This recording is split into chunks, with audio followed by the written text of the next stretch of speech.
Welcome to episode 243 of the Muck Podcast. Listen in as we discuss the dark and sometimes weird true stories in American politics.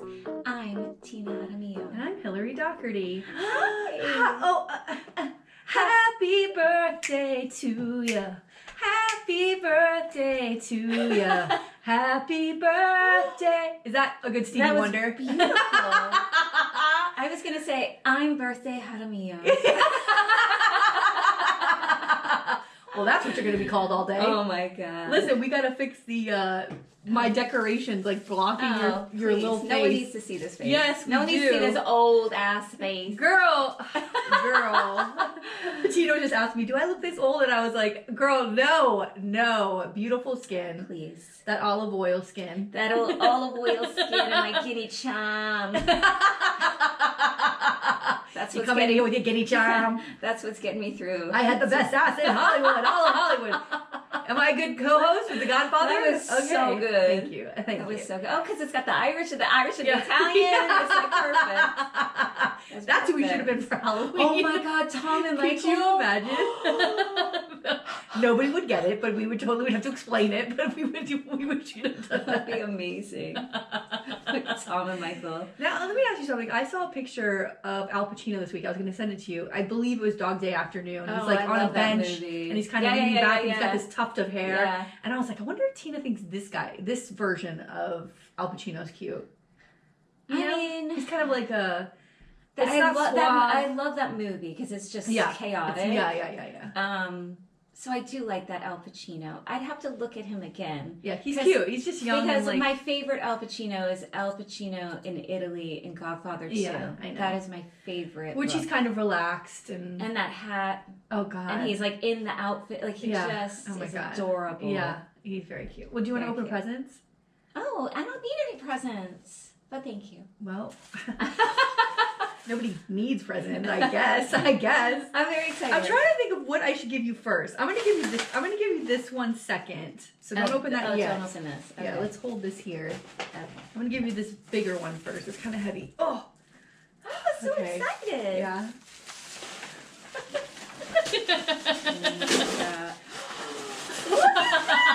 I was just talking about the Grateful Dead yesterday. Bob Weir's coming. Oh yeah. Do you like them? Oh my God, they're so cute. This one. I love them all. They're glasses, they're like pint glasses that have different like vintage Grateful Dead posters on them. I love this. Dude, so cool. It's got all their show nights. Show nights. And when they played? Yes, San Francisco. Dude, remember show concerts? They still have some here. There's some bands that will get local artists to do screen prints. Yeah. That would be cool. I remember, do you remember like in the 90s, in the late 1900s, they used to do these sort of replica 60s posters. Yeah. And you could get like the Bob Dylan and it would be like kind of like a cardboard and not super big poster. Yeah. I used to love those. I wish they still had that because I would frame them. Yeah, my friend Lauren and Nick had a big one screen print of Bob Dylan in their dining room. It was so cool. I wonder if they still have it. Questions. All right, here, next present. I love this so much. Good. This is so freaking cute. Yay. Something you can use every day and think about the Grateful Dead. I do like the Dead. I know you do. I was, I know, Tina. I know. Listen. Chocolate. Right in my heart. Yes. Dark chocolate. Intense dark chocolate. Listen, this is my jam. Thank you. You're welcome. Oh my God. Oh, is this more candy? Yeah. Twizzlers. I might be using these tonight. I might be having some Twizzlers tonight. Call back.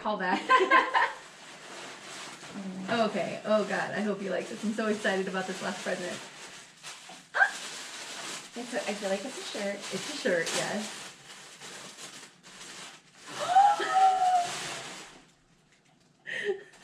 Oh my God, Kamala! I'm wearing this. I feel like I gotta put this on right now. Yeah, I gotta put it on for the show. All right, let's do it. We can go put it on. Hold it up to the camera. Yeah, hold up all of her looks. Oh Oh my god, I love this shirt so much. Amazing. Isn't it awesome? I'm putting it on. Whatever. Yeah. Hold on. With the lightning bolt on her name. Look at this. That's like very rock and roll, Kamala. She is rocket. Hi. Oh, I got this amazing shirt. You know what? I gotta take a picture of you as we're recording. And roll, Kamala. I'm gonna take a couple because Tina always. I hate everything, girl. Yeah. There you go. There, here. Put your arm out a little bit. There we go. All right. She's not gonna like any of those. Y'all won't see any of those pictures. Not one damn picture for anyone. Well, happy birthday. Thank you. And what are we gonna do later to celebrate? What are we doing? Oh, we're gonna go see the Wiener Dogs. The Wiener Dogs are racing at the Oktoberfest today. So we're gonna go watch and hopefully it's rain or shine. Yeah. I was looking at the weather. I think it's gonna be okay. I hope. Girl, I have been obsessed with Wiener Dogs. Obsessed. Like, for some reason, I don't know why, but the algorithm on my Instagram keeps showing me dachshunds, and I'm like yeah. Well, once you look at one, that's it. Once you click it, now it's in my feed, and I'm like, maybe I need to get a dachshund. Maybe the algorithm's fucking with. Please get a baby. Please, can you imagine a little dachshund running around? Oh my god! I need it. I need a little wiener doggy. You need a wiener baby. You should look. You keep looking at like Humane Society. I know, places. But you know, if one shows up at the Humane Society, it's gonna be gone. Like, there's no way. You never know. Anyway, adorable. So we're gonna go watch those races, which it's so much fucking fun. Have you ever been to? It's been years. It's been years. I went to this like dog show. It was this crazy dog show thing when I was out in California. Yeah. And they had a wiener dog. I'm pretty sure it was wiener dog races, but they also had like, you know, all the different competitions with the different breeds. It was so much fun. Oh my god. It's Best in Show. Yeah, yes. It wasn't as serious as like a Best in Show, but it was like a dog show with like basically dog competitions of different breeds, and I know. It's so good. It was really fun. And that was a very long This will be time, fun. And it'll also be fun if we get there a little bit before it starts to see them all walking around, people with their dachshunds. Oh my god. And they don't know what they're doing. They get the little legs and they're trying to get to the... They don't know what to do. They do. They know the prize. Do you think so? They're going to see a treat at the end of that thing, the right? treat. There's going to be something. Oh my god. The best. So that'll be fun. Now, I have a confession to make before we get into any of the news, by the way. Bro, this is so fucked up. So last week when we were like A1A, right? Oh, Beachfront Avenue. Yeah. So I make the clip to put up as one of my audio clips last week to promote the episode. And Tina says Beachfront Avenue, and when the captions come up, it says Beachfront Avenue, and I'm like, fucking Tina doesn't know the words to Vanilla Ice, Ice Ice Baby. Is it not Beachfront Avenue? So I'm like, at work in the morning, I'm looking at the lyrics and I'm like, oh my god, it is Beachfront Avenue. Oh. I don't say Beachfront Avenue for like, what, 30 years of my fucking, more 35 years of my fucking life? Wait, what? I thought it was Beach One Avenue. Oh, and so even in the US clip, you hear me say Beach One Avenue.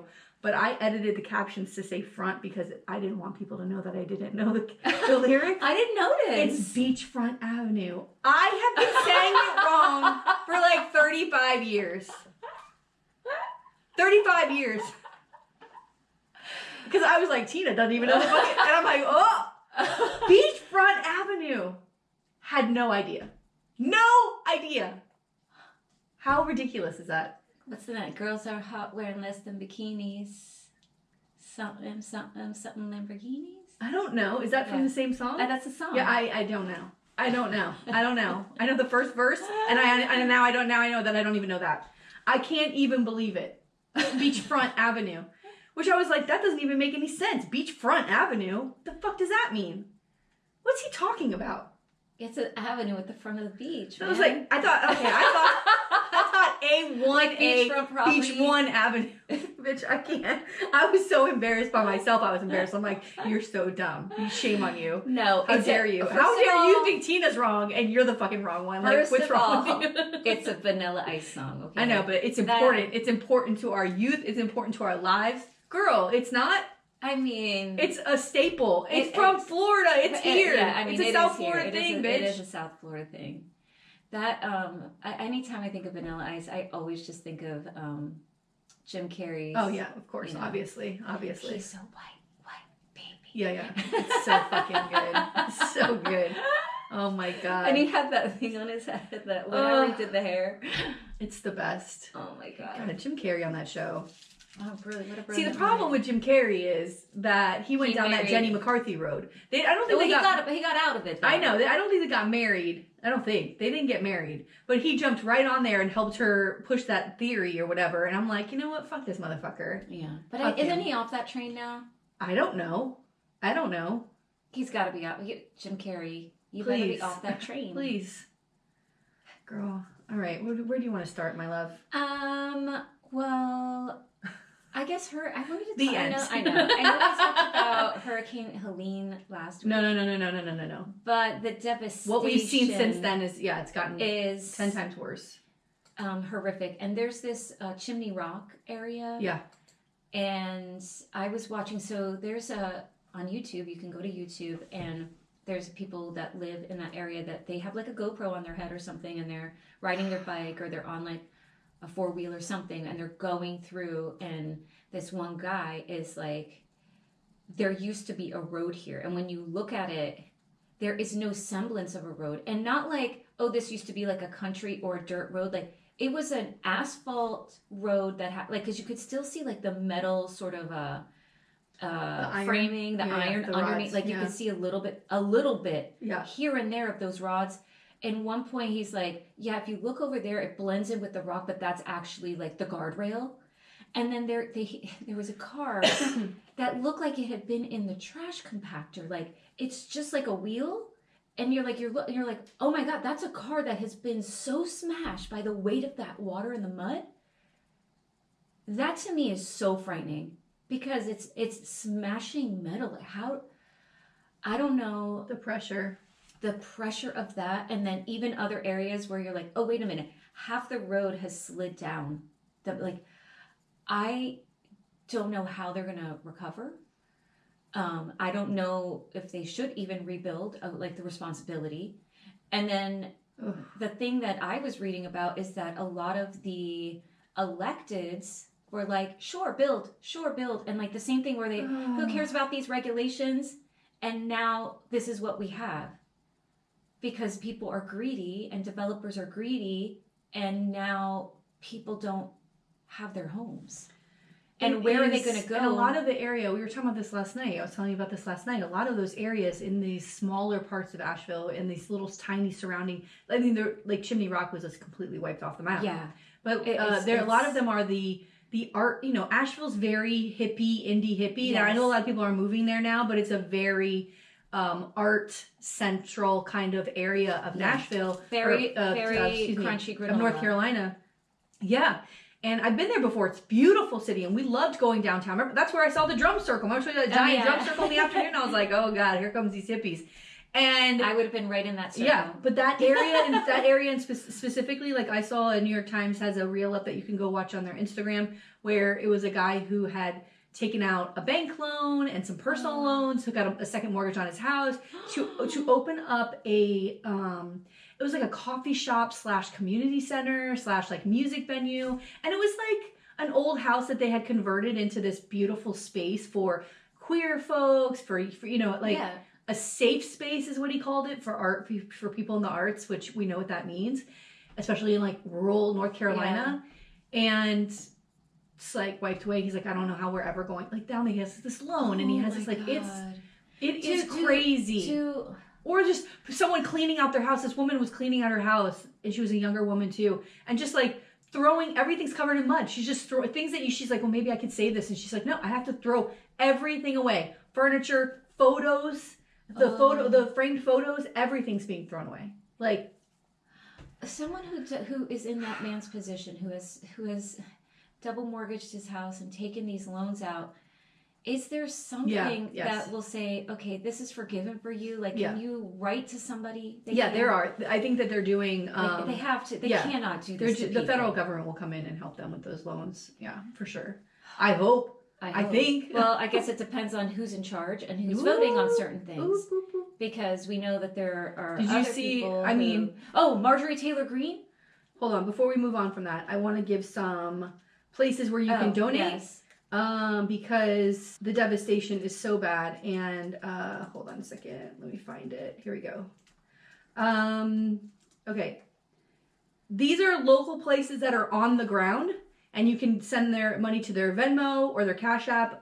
At beloved-Asheville is one that I've seen a lot of places. A lot of people who are local there, some friends that I have there, they are saying that one's good. There's also one, the Asheville Survival. So there's a Venmo app, Med Solid, and then let's see, Catherine Siravantha.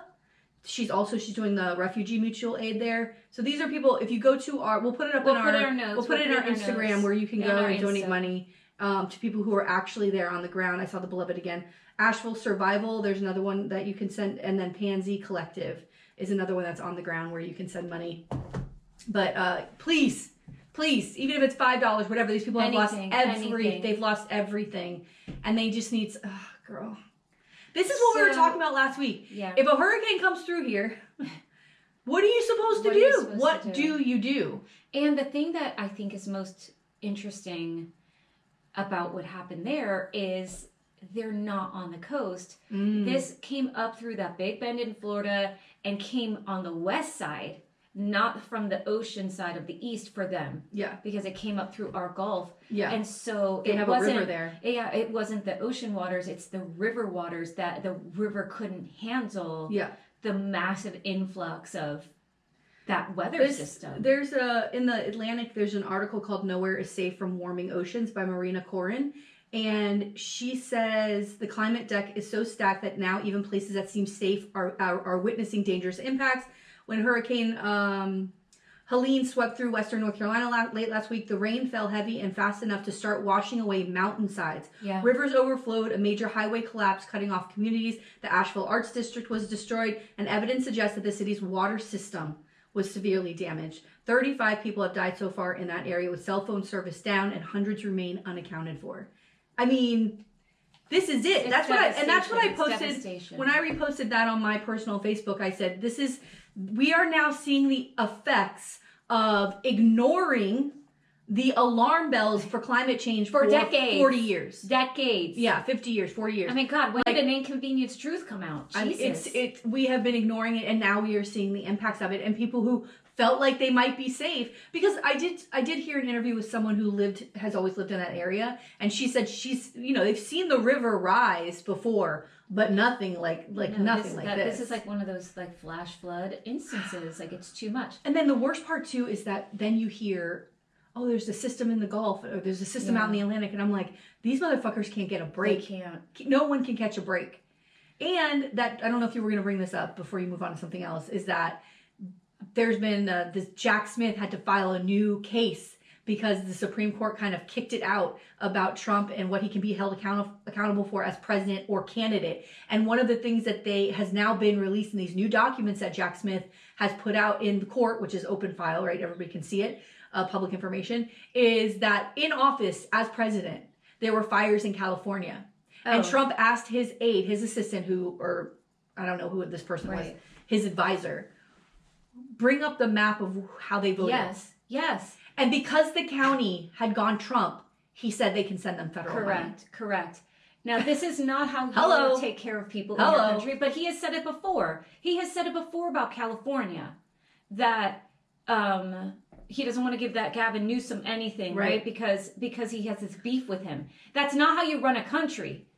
You have to help everybody in the country, despite whether they voted for you or not. Right. And people better wake up. And Marjorie Taylor Greene. Oh, yeah, okay. This insane woman who's insane. I don't understand how she is sitting in an elected seat. Has publicly stated that there's a conspiracy and that the Democrats, can control the weather because it was all these red states that were hit by the storm. And she goes, her quote was, that is her crazy. Quote was, yes, they can control the weather. It's ridiculous for anyone to lie and say it can't be done. This is an elected official telling people if we could control the weather. I wish. Oh my God. My God, Trump would be like Charlie Brown with the cloud over his head every 5 seconds. Mar-a-Lago would have been gone. I don't even know when. Bitch, #1 target. Oh my God. What? But what? Insanity. Wouldn't we flip the elections first? Wouldn't that be the first thing we did? What insanity. What insanity. Well, It's funny because why did we send a tornado into the insurrection? I don't know. Blow all those people away. We could control the weather. Yeah, what is this, Marvel? Are we X-Men? What's her name? Storm? Give me a fucking break. I think Storm's a Democrat. Is Storm a Democrat? Marvel, come on, X-Men, come out. I mean, take a side, X-Men. This lady. Pick a side. This lady is nuts. Well, it's funny because you mentioned her name and I was thinking, I haven't heard from her in a while. Oh, well. There she is. There she is. She pops her head up to say something fucking crazy and goes back down into her hole. But you know what? She's probably pissed off she wasn't picked as VP. That's when you stopped hearing from Marjorie Taylor Greene. Yeah. She wasn't picked for VP. But that she's sitting there going, oh, these Democrats control the weather. Okay. Well, also, I guess it has nothing to do with the fact that all these red states are in the South where they're surrounded by water and the hurricanes are going to cross over them. Yeah. Well, and by the way, she lives in Georgia. Bitch, we would have washed your house away first. Please. First one to go. Oh, my God. If I had the power, oh, God, what I would do with that. What I would do with that power. I'm dreaming right now of all the people I'm going to fuck with. Oh, my God. Ooh, that was an evil laugh. Oh, do you remember Wonder Twins? Wonder Twins, activate. Shape up. This is showing my age. It was Wonder Twins. You don't remember Wonder Twins? No, hold on. Let me look up a picture. It was like a cartoon. They were part of like a, superhero. And it would be like, no, I see the picture. There's no way. I don't know. They were very cool. The girl looks very cute. She was very cool. They both have the same haircut. They could like change into whatever they wanted. Oh, yeah. To like fight. Oh, they're very cool looking. Yeah. Don't know them. All right. You missed out. You missed out. Yeah. Speaking of Republicans, so Liz Chaney is on the road with Kamala. Hi. And Kamala Harris. I can see this with the screen in the way. Harris. It's a fucking badass shirt. She's on the road. Liz Chaney, right? She's in Wisconsin. She's stumping with Kamala. She's saying vote for Kamala. She said never voted for a Democrat before in her life. This is it. She, of course, was one of the co-chairs of the January 6th hearings. Yeah. She's a Republican. Obviously, we know who her big bad daddy is, Dick Cheney. And, he's also voting for Kamala, said he's coming out voting for Kamala, never voted for a Democrat. Wow. And their issue is January 6th, which we know now, because of the filing by Jack Smith, it's darker than we ever could have imagined. And if you are on the fence about what you need to do on November 5th, this is the issue. I know I've said many times this is the issue for me. This is the issue. If you know someone or you or yourself are on the fence and don't know what you're going to do, ask yourself, who do you want sitting in the White House? Someone who will send an angry mob after elected officials to turn over a free and fair election, a cornerstone of our democracy. He was in the dining room, which we know. He was in the White House dining room, which is like a dining room right off of the Oval Office when this was all happening. He was watching it. In these filings, Jack Smith says he knows the timeline of what Trump was watching on TV and then what he was tweeting. He's got it all. He was watching things and tweeting like, go get them. He was talking to Mike Pence. He talked to Mike Pence on January 1st. 2021, and Mike Pence said to him for like the 10th time, there's nothing I can do. I can't do this. I don't have the power to do this, to turn it over. And he berated him again. You're stupid. You don't know what you're doing. People are going to hate you. They're all going to come for you. The second he hangs up the phone, he tweets, everybody come to January 6th. We need everybody here. And one of his advisors came into the room January 6th when he's watching it on TV. Trump's watching it. An advisor comes into the room and says to him, Mike Pence has been moved because the mob was 40 feet from him. We've seen the videos we see Mike Pence and his group moving, and seconds later, a mob coming into that area. And they say to him, he's been moved to a safe place. And so because he was 40 feet from the mob, and Trump says, where? So what? Oh, he says, so I thought he was going to say where so he could send people. Yeah, so what, he says. This is his second in command. This is his partner. Where is Mike Pence coming out to say, I'm not voting for this guy? Has Mike Pence said that? Mike Pence said he's not voting for Trump.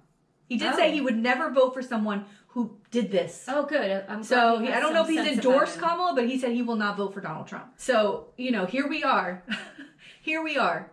And I've seen some things like there's some Dems, idiots saying, oh, we can't have Republicans. Liz Cheney, now Dick Cheney's on. That's not it. These are people who believe in this country and the rule of law. She's not advising him on policies. She's not going to advise Kamala. That's not about that. Like Dick Cheney's not coming in to take over the Justice Department or whatever. But, like that's not going to happen. However, they're on the right side of history. They're on the right side of history, and I wouldn't mind seeing Kamala Harris appoint Republicans that are like Liz Cheney, and then she will, to positions. Yeah, girl. To start rebuilding a relationship between these two parties, because just because we have different ideologies, it doesn't mean that we can't work together for the sake of the country. And I think that those fringe Republicans that started way back with that Tea Party need to get the hell out. No one is interested. And if those other Republicans could grow some balls and just say enough is enough with this, and seeing that maybe in a Harris presidency that there's a space for them, I think that can like move us forward towards some healing with this country. Democratic president will appoint at least one Republican somewhere. It's usually like the Department of Interior or something like the parks. But, it's fine. It's fine. I think that would be an important symbolic gesture. Yeah, and also because this issue itself, like denying who won the election. Let's talk about that VP debate. Those moments is when people who are independent, and it's like I think I heard something today that it was a third of Republicans believe the election was stolen. That's not a lot. I mean, it's a remarkable number because my God, you've gone down the rabbit hole and you need help, but that's not a lot of people. This issue, the big lie about you won the election, it turns people off, and it makes Trump look crazy. Now, you have a debate with Tim Walz and JD Vance. Yes, I have a lot of my notes are this. Most of it I was like, right? But by the way, that's what debates always were. That's what debates were. Before Trump, we were all sleeping through debates, but there were some important moments in there to JD Vance, I think I was texting with you and Justin, and I'm like, JD Vance is doing very well. But this is why. He knows how to debate, number one. I could tell he's been debating his debate team, high school debate team or something. But College. He did very specific things that I think were smart.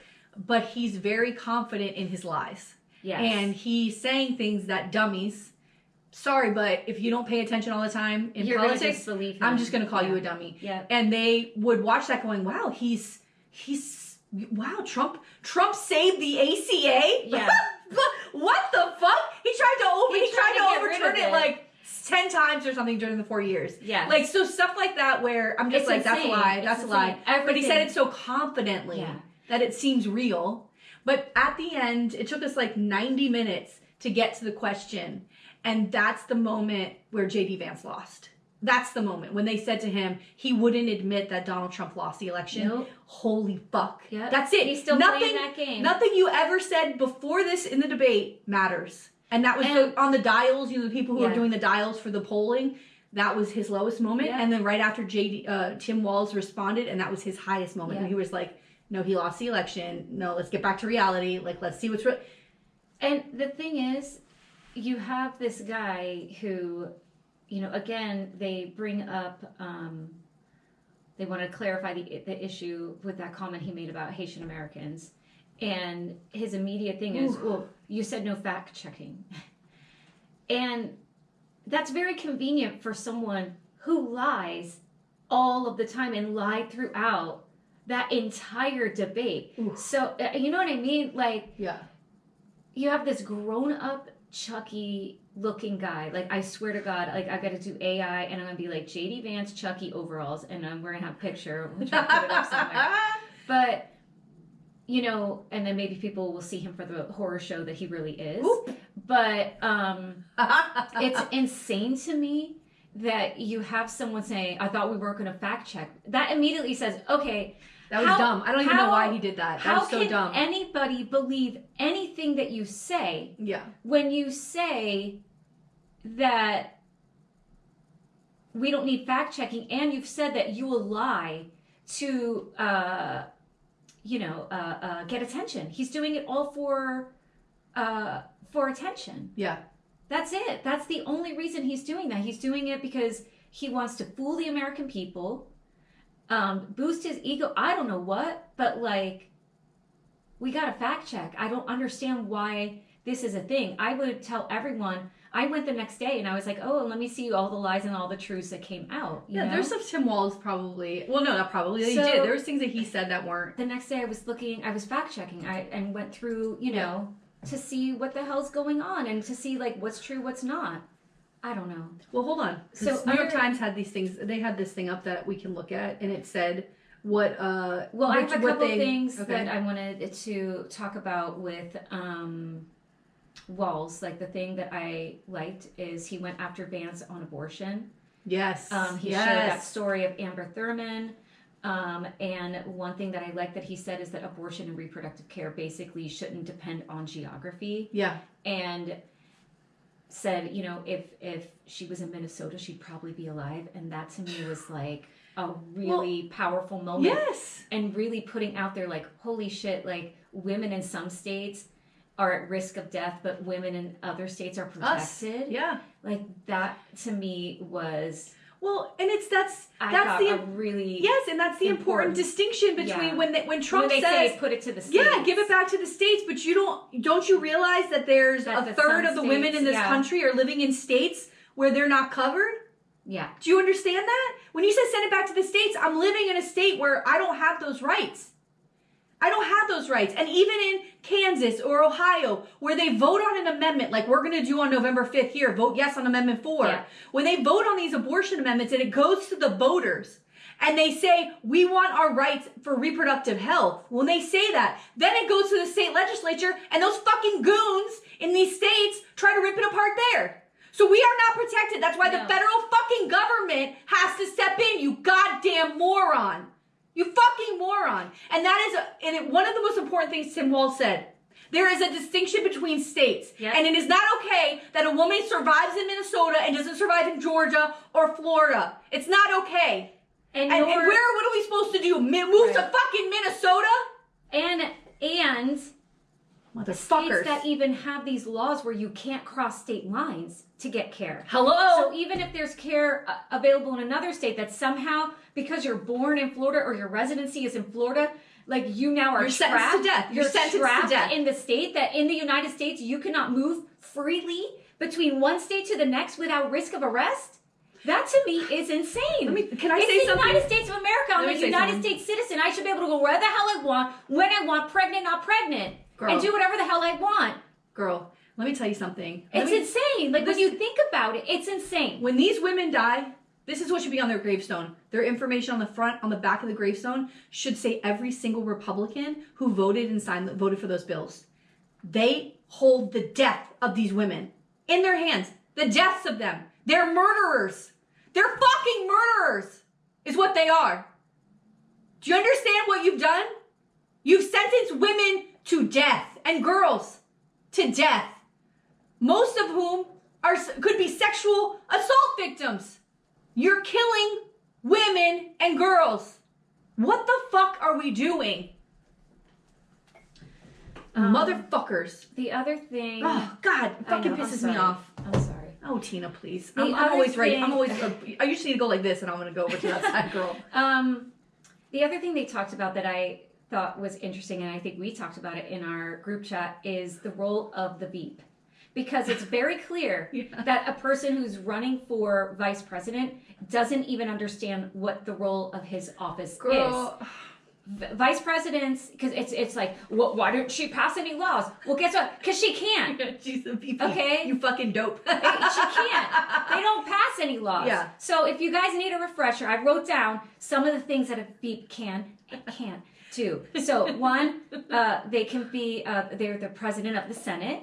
Yes, so they can preside over the U.S. Senate, and they don't participate in debates or anything. They can cast a deciding vote. Yes, that's if have to, a tie-breaking vote. Yes, right. That's it. That's all. Tie-breaking vote. Otherwise, like they don't. They're like to say, "Oh, what's up?" That's it. Succession. Of course, something happens to the president, then of course the vice president will become president, like a la Johnson and Kennedy. Okay. Advisor. right? Little consigliere, little consigliere, a little bit. Hey. Okay. And then duties that the president assigns. So whatever the president says, hey, I need you to go help with this, and delegate some things over there, but they're not making laws. They can represent there's some diplomatic event. Oh, we're gonna go send the vice president to that, right? Yeah. Like, go show up to these old functions, go have some fun.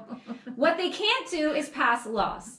They can influence legislation if they will whip up some votes. I don't know, but passing laws, guess what?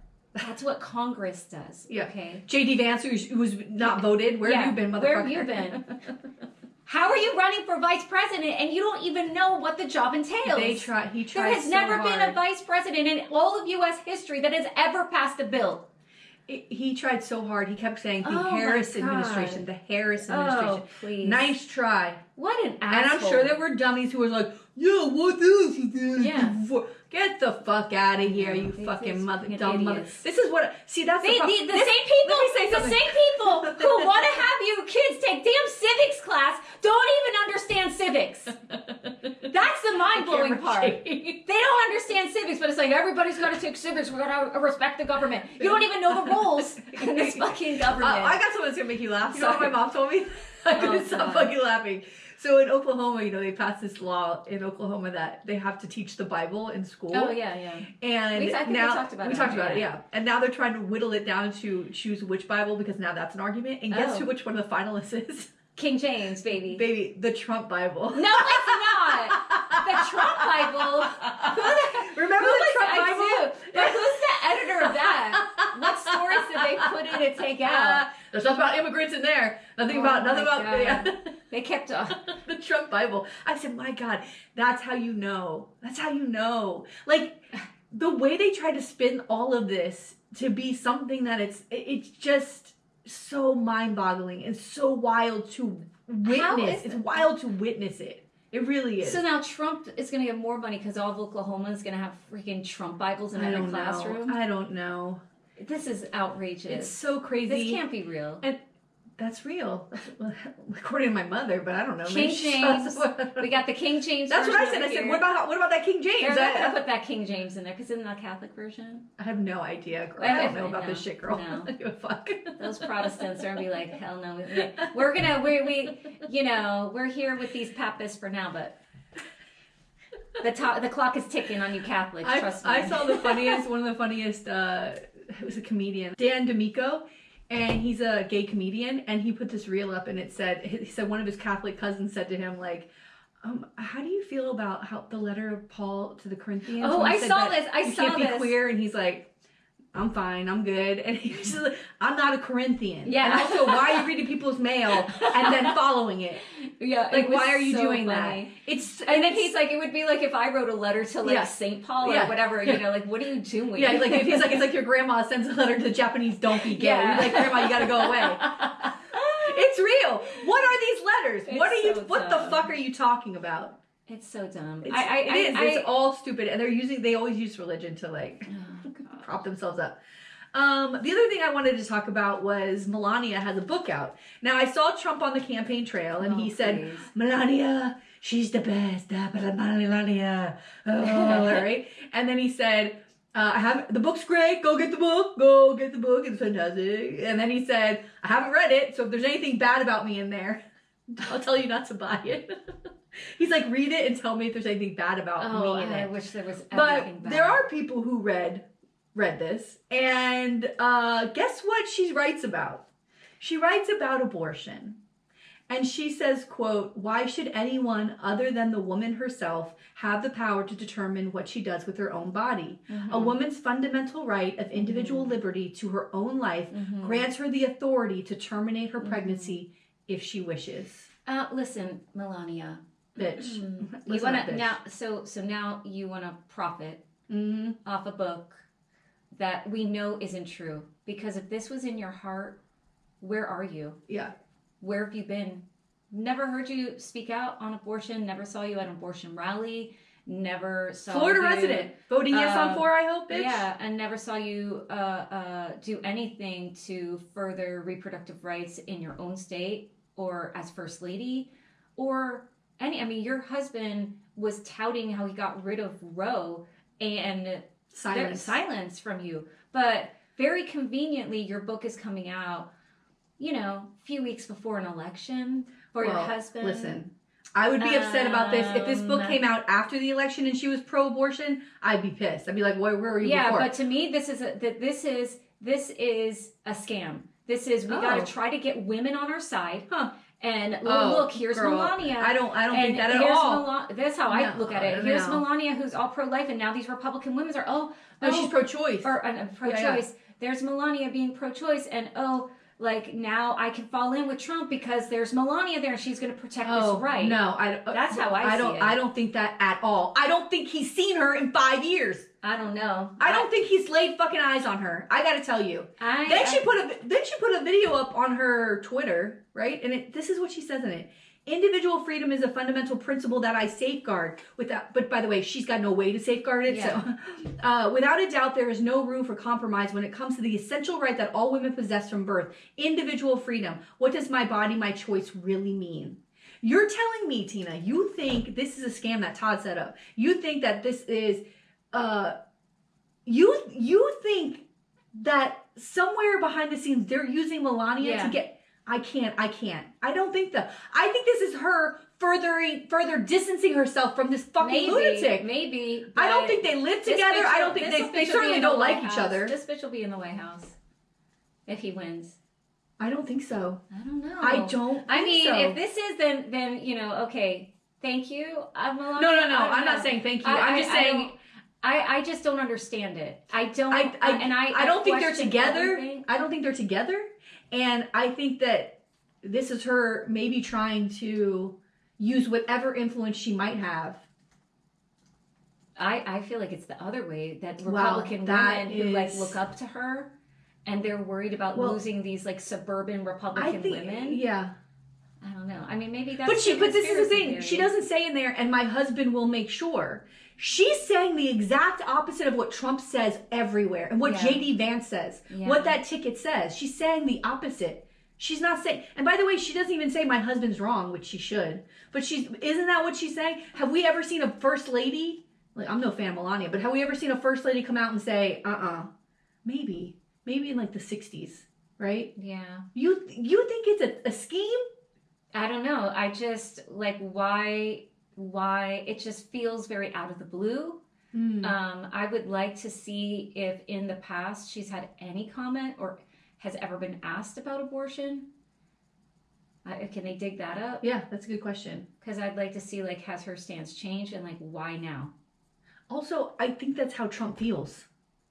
I don't think Trump is anti-abortion.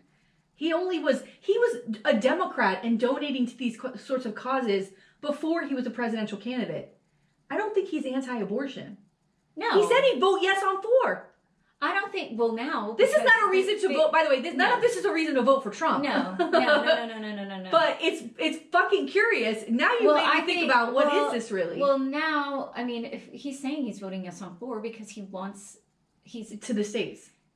He's worried about this election because of the women. That's the big thing that they're talking about, is that women and this abortion issue is a big thing. Yeah.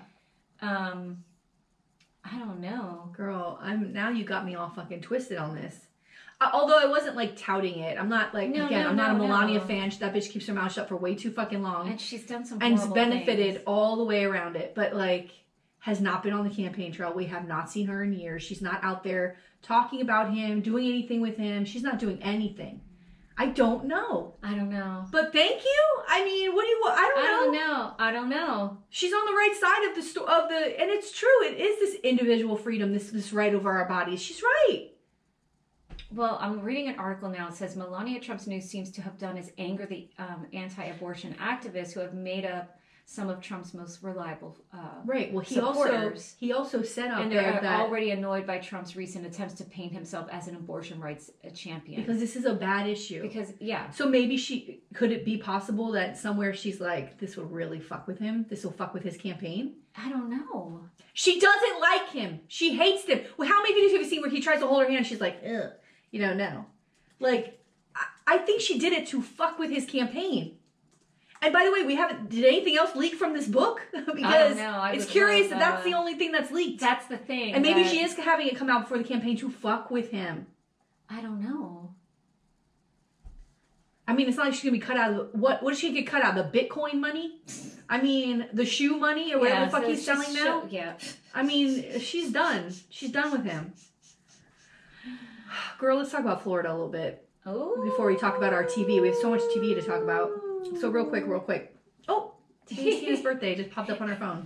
I didn't know. So this woke bill that was a couple of sessions ago. Oh my God, I have that on my thing This is crazy. You know, so many companies and businesses, because they were trying to make it so businesses, there was rules that they had to follow with businesses about pronouns and pictures of loved ones, of same-sex couples, like just awful, stupid, fucking with private business owners.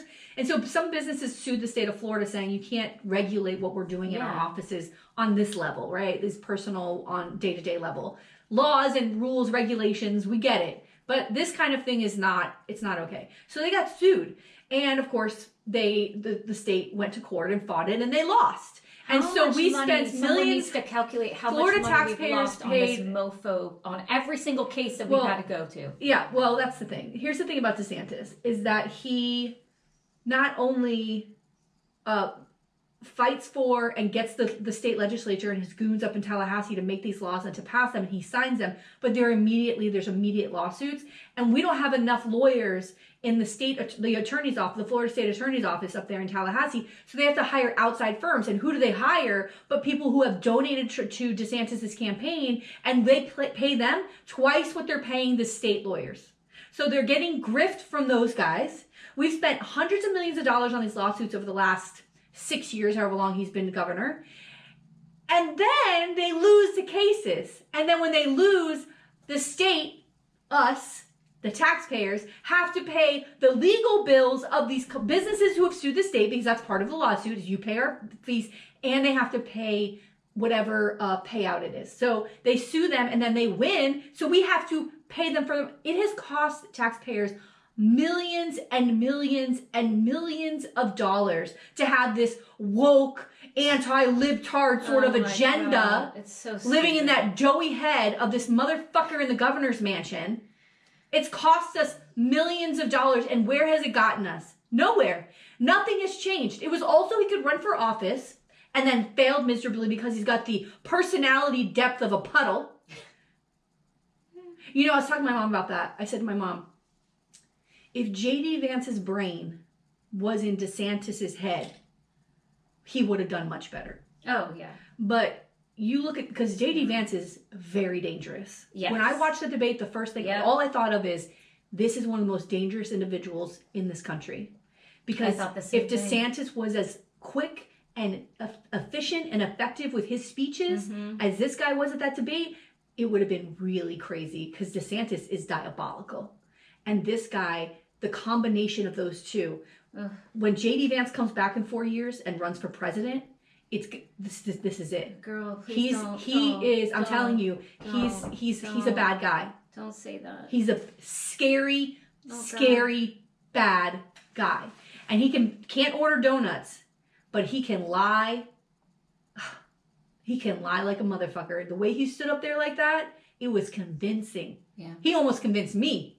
I was like, wait, is that what happened? I mean, that's a scary individual. Yeah. We all should be aware that J.D. Vance is fucking frightening. His eyes Girl. Remind me, like, remember in, like, the old cartoons where, like, the bad person would stare at you and it would be, like, all of a sudden, like, the hypnosis. Yeah, the circles. Yeah, that's what I feel like when I look at J.D. Vance when he talks, and it creeps me out.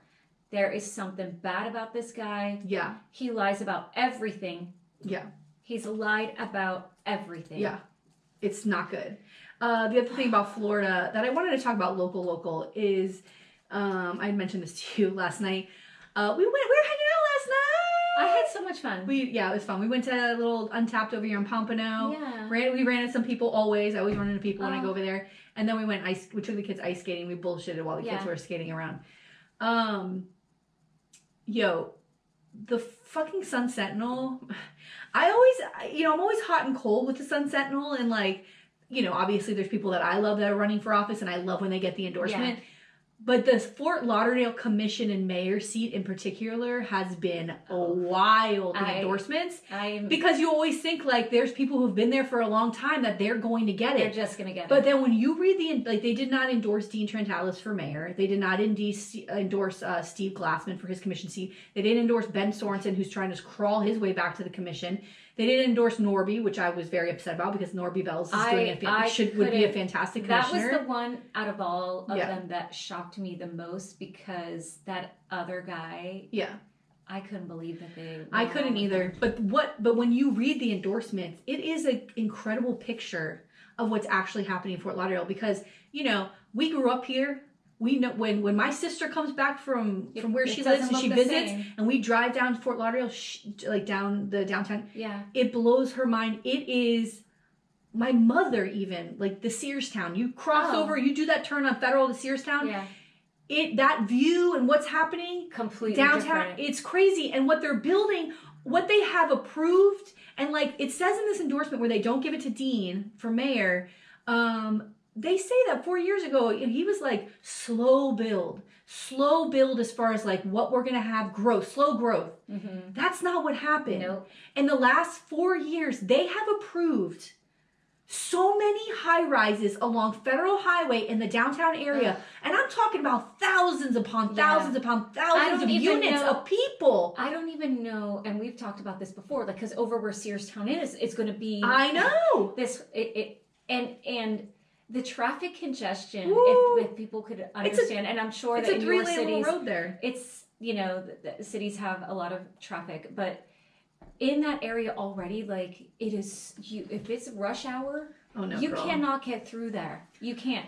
And with all of these new developments, my brain can't figure out where all the cars are going.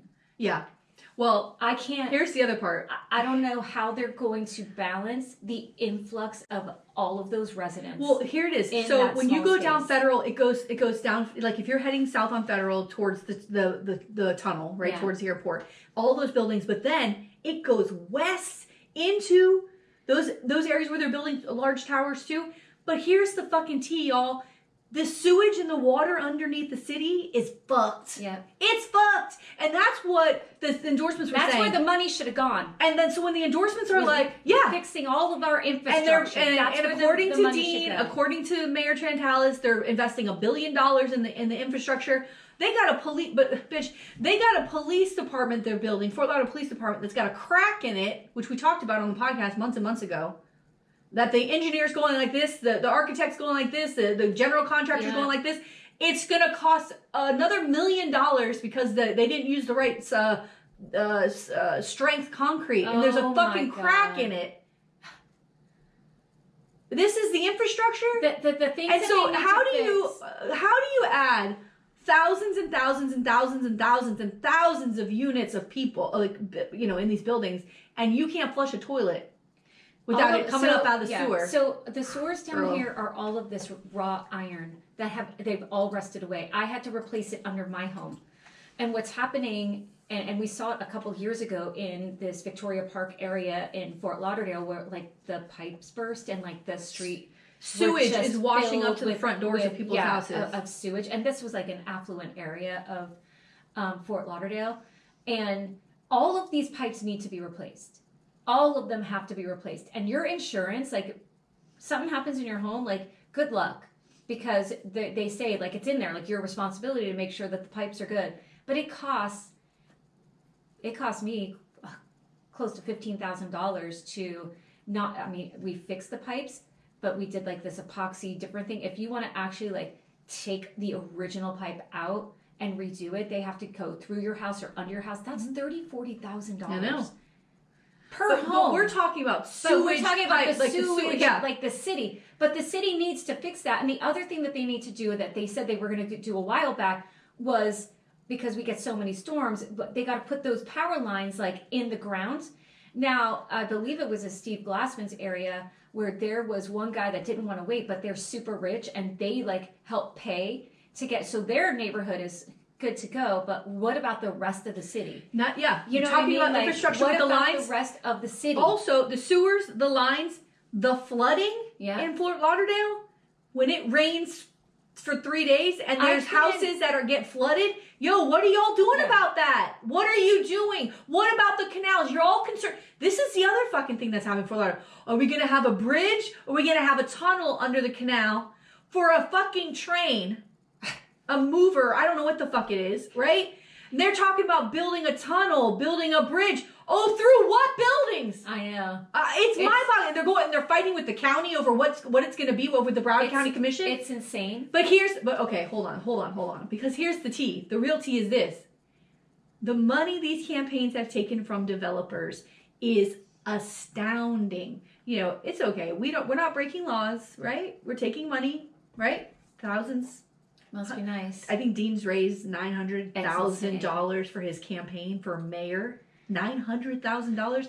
And when you look at what they've raised, who've given them money, it's developers. My God. What are we doing? It's sketchy as fuck. Yep. And somebody up there's got to say, stop it. No more. More. The thing is with Trantalis is I don't know if it was the last time. How long is the term? 4? I think so, yeah. So I don't think it was the last time he ran, but I think it was the time before that where he was like, I'm going to fight over development. Like that was his whole That's what I'm saying. jam. Yeah. And now it's out of control. It is every time I turn around. It's a traffic jam is what it is. Every time I turn around, I can't believe it. It's wild how many buildings have gone up there. And I work in construction. They're going up fast. I've never seen anything like it in my life. So, what are y'all doing? I mean, I came here this morning, and it rained a bit this morning, more towards where I live, and there's 2 parts of my neighborhood where I was like, "Ooh, I better get through this, or my engine's gonna stop," because the water was so high, and I could barely get across Federal Highway. You got to put pumps in on we talked about this last week on the canals. We're the Venice of Florida, or Venice of what do they call the Venice of the United States? We got to put pumps on those canals. Got to work with the county to do that. Like everything's going to get flooded, and you can't be more concerned with more and more buildings and less concerned with will these buildings, all the toilets are going to back up because no one can flush because it's flooding outside. Like I don't get it. I'm going to tell you something else. I will not be voting for sheriff. That's my piece. I'm not voting for sheriff. Sheriff Gregory Tony will not receive my vote. I do not support this man as sheriff for our county. He's a criminal. He's been recommended by... No, he's lying in court. He took millions of dollars over what he was supposed to for a building, for one of these Broward Sheriff's buildings. Went over budget $1 million or something, and they gave it to him. The county had no oversight on what he was spending. And you go to this building, his name is everywhere on the lockers. He's got a giant wall-sized photo of himself. No, and I voted for Steve Geller in the primary, and Steve is one of the nicest people I've ever met. Great, he seemed like a great guy. When he didn't win the primary, I thought good on him, because I got to tell you, that office is the most corrupt office in the state. Ooh. Broward County Sheriff, you may go in with good intentions, you come out a criminal. I don't know what happens. But from I think our 100-year history, every single sheriff has been in trouble. I mean, the Broward County Sheriffs used to hang black people walking down the street. We've done stories about these guys. I mean, Broward County Sheriff is a bad... No, I will not be voting in that race. No. All right, well. Well, is that it? Is that it for Florida? Do you have anything else for Florida? Not really.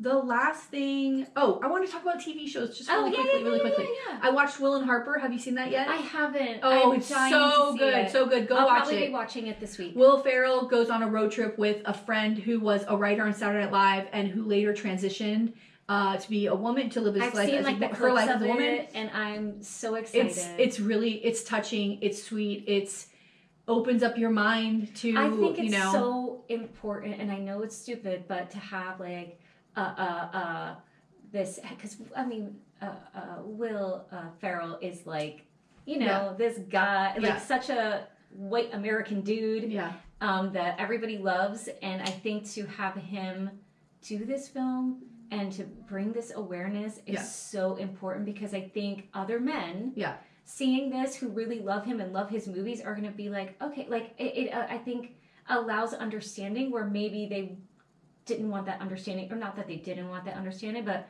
where they didn't have that understanding before. And I'm really excited about watching it. It's really good. And he also, like, the whole point too, like what you're saying is there's an acceptance of like, well, Will Ferrell is with this person, even in these public spaces that they go to. But then there becomes a point where she's like, all right, let me go in here by myself. And it's this little down, there's Trump flags in this bar. Because this person, Harper, who would travel the country on their own in their previous, as a man, doesn't feel safe doing that anymore. And so this was a way for her to go and back into these places to feel safe. And there was places where she wasn't accepted.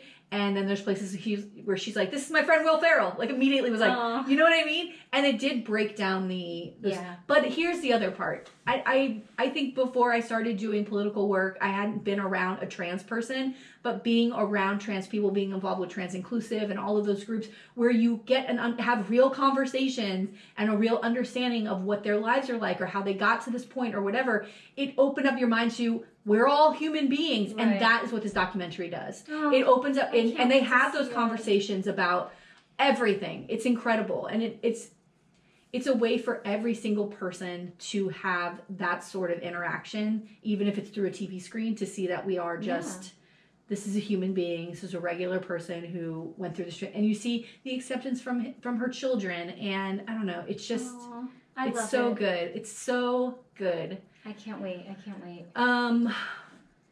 I finished Menendez, the monsters, Menendez brothers. Oh. What a waste of time. I hated it. I'm so angry that I watched it. It jumped the shark a little bit. The last episode, I wanted to jump out the window and drown myself in the pool. The one episode I didn't like was, not that I didn't like it, but when it did the whole thing on Dominic Dunn. I fast forwarded through. Yeah, I fast forwarded until I saw them. I get it, no, but I don't get it. I don't care.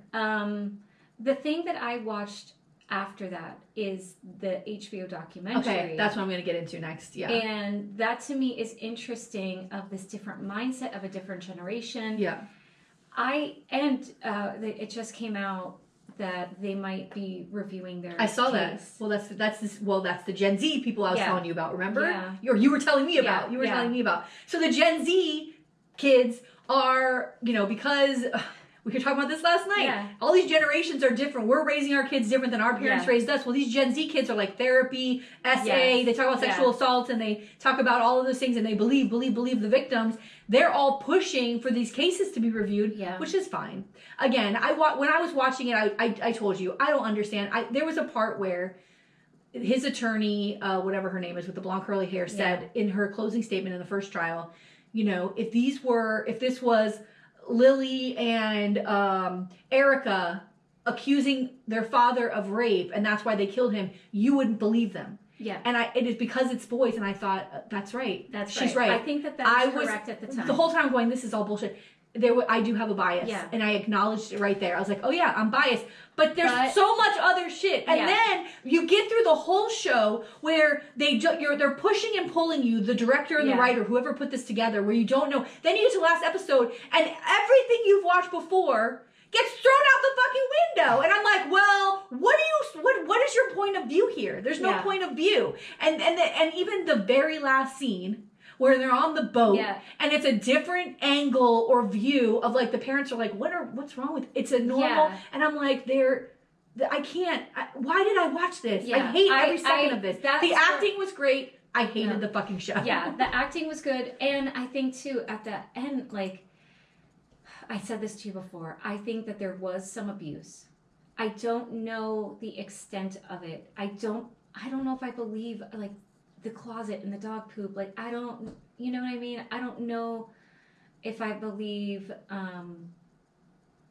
the abuse from the mom. Like, that when she pulls the wig off, like, did that happen? Did it not? Yeah. Now the letters are coming out, like that they found the letter, like the cousin died, and the Menudo kid, and they found that letter. So I think that there was abuse.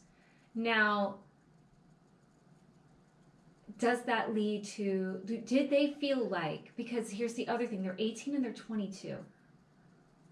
Yeah. They could leave the house at that point. You know what I mean? Like they could have been like, you know what? Screw you, I'm out of here. But there's a reason we know why, they want the money. But not only that, that's where the abuse also, I think there's an emotional abuse and there's a you know, it's to say, like I've said this to you before, like, why don't women leave? And when you say to me, listen, there's women who are stuck in I think that's also a part of it, is you are relying on this person. Their parents were their that's everything lifeline. And the parents, as much as the father was against them stepping out or things like that, he very much he wanted them to be their own man, but he wanted them to rely on him. He spoiled them and gave them everything where they didn't have the capacity or the tools. They weren't capable of standing on their own 2 feet. Because he did these things, and he's like, why can't you be a man and get... The kid couldn't keep a job at Domino's delivering pizza. Because they're so spoiled. They don't know they have to earn their own money. It's... So I don't know. I think that go watch documentaries and don't watch the monster show. It doesn't make any sense. The documentary was interesting though. Yeah, and I think I think they should I think the thing that throws me off is Lyle. Yeah. Telling everybody to lie. Yes. You know, like if he would have just let the evidence, you know, do what the evidence does and not have all of these interfering, then you know, then it would be easier to believe it. But when you have lie and lie and lie and lie, then it's like, oh, was this premeditated? Yeah, writing letters saying, I need you to say this, I need you to say that. Like, what the fuck? Why, dude? Why? It's just, he's just so, that's what I mean when I said they're so dumb. Are they naive? Are they dumb? Like, what is it? I know. The other show that I finished, and I know that you finished it, is, oh my God, Nobody Wants This. Oh my gosh. Adorable. Like, these two, the chemistry, I can't. And I just saw this whole thing about how Andy Cohen grew, you know, Andy Cohen, who was the character of, on the OC. Did you ever watch the OC? I didn't watch the OC. Oh my God, it was so good. Sorry. This is like he grew up and this is him now. He's got all of us all twisted again. How adorable is Adam Brody? He is adorable, adorable, adorable. I thought it was very cute. I really enjoyed. I got through it so quickly. Yeah. It ends on that little cliffhanger. Oh! So can't wait. I don't know what's gonna happen, but I loved her interactions with Bina. Yes, it just was really cute. It was adorable. It was really cute, and it really, you know, shows, you know, the challenges of being with people and like decisions you have to make, and you know, what are you willing to give up or not give up? And I liked it. I liked the little push and pull of it. And it was just funny. It was really, really cute, and I love the brother. The brother. Oh my God. Jonah from Veep. Yes. He's so good. And the sister's great. Like, the sister was so great. Yeah. And Jonah's wife I thought was fantastic. Oh my God. With the daughter and all of that. Oh, it was so good. And what about when the brother takes all the gummies? He's like, I don't feel it. I'm gonna take another one. And then the daughter comes home. He thought he would be alone, and he's like, no, you gotta help her solve a problem. He's like, you want to watch a movie? He's like, can you come back in 2.5 hours? Because he's watching like Mission Impossible or something. And he's trying to solve a problem. He's giving her the craziest fucking ideas. And then he's like so texting a kid. He's like, I'm with a kid now. Yeah. Oh my God. Yeah. He's like, I might be in a relationship with a 13-year-old boy. It was so fucking funny. And the vibrator scene at the sex shop is so good. That guy was so funny. Yeah, it was great. All of it was great. Every episode I laughed out loud. Go watch it. Nobody Wants This on Netflix. Yeah. Also, I love the scene in the last episode between his ex-girlfriend and Kristen Bell, and where she's like, you know, this is my dream was to be his wife and this rabbi's wife, and like, to be a part and like what this means. And she finally had this realization of like, oh yeah, this is a lot bigger than I expected. Like, and how because it's not just like, oh, I'm gonna be a Jew, right? Like it's like, no, you're gonna be a rabbi's wife. And she's right. Like everyone's gonna look to them. Everybody's gonna pay attention. And then it's like, is he gonna give up this thing that he wanted? And like, I don't think he will. And if you do give something like that up, you know, is there resentment in 5 years? Yeah. You know what I mean? When that, you know, because right now they're in this like passionate moment, and you know that does, you know, not that it fades, but it fades a little bit. It's not that same intensity, right? And how do you make that work? When that kind of settles down, when that settles, is it like, oh my God, like I threw my life's dream away, or is it still worth it? Yeah. And then, you know, does the other person then feel guilt? Like, say it doesn't work out. Oh my God, this person gave up his whole life for me. Yeah. And it's a very complicated. It's complicated, and which is why nobody wants this. Yeah. Which is the title. Here's the thing that I really loved about it, though, which is important, is that they had the conversations. Every episode where there was some sort of friction, she would say, he would go, "What's going on?" Yeah, he was very good. And she was like, "Okay, here's what's happening." Instead of lying or making something up or not telling the truth, even at the end saying, "I don't think I'm doing this for the right reasons." Like the honesty between those people and the communication was so good and so important. Yeah. And so important. Even in conversations I had to, like, this week with my ex-husband, like, why are we doing this? What's really going on? Like, just open the lines of communication of, like, what's really bothering you, you know? And that's so important in all of these relationships that we have in our lives. Yeah. It was really good. Oh, it's so fucking good. I love, love, love that show. So good. Well, happy birthday. Thank you. And I hope it stops raining so we can watch Wiener Dogs. I know. Or Wieners. Hi. Wieners? I do like saying Wiener Dog. Oh my God, a Wiener Dog. I mean, it's how freaking cute. It's adorable. It's going to be so cute. I might kidnap one. You might see me running out my God. of the Oktoberfest with a Wiener Dog in my arms. A chip? What if they they come to my house? What if they have, like, an adopt a dog thing? Oh my God, I'm going home with a dog. I'm bringing a dog home tonight. I'm going to bring a dog home. And we should get giant beers in those beer stands. Oh, Would you drink a beer? Maybe. I do definitely like some kind of cider or something. Oh, cider. That sounds so good. Yeah. Yes, let's get cider. Definitely a cider. Oh my God. My kids are both excited for the big giant pretzels. And yeah. Oh, this will be fun. Yeah. It's going to be great. All right. Well, I'll see you later then. Okay. All right. Bye. Bye.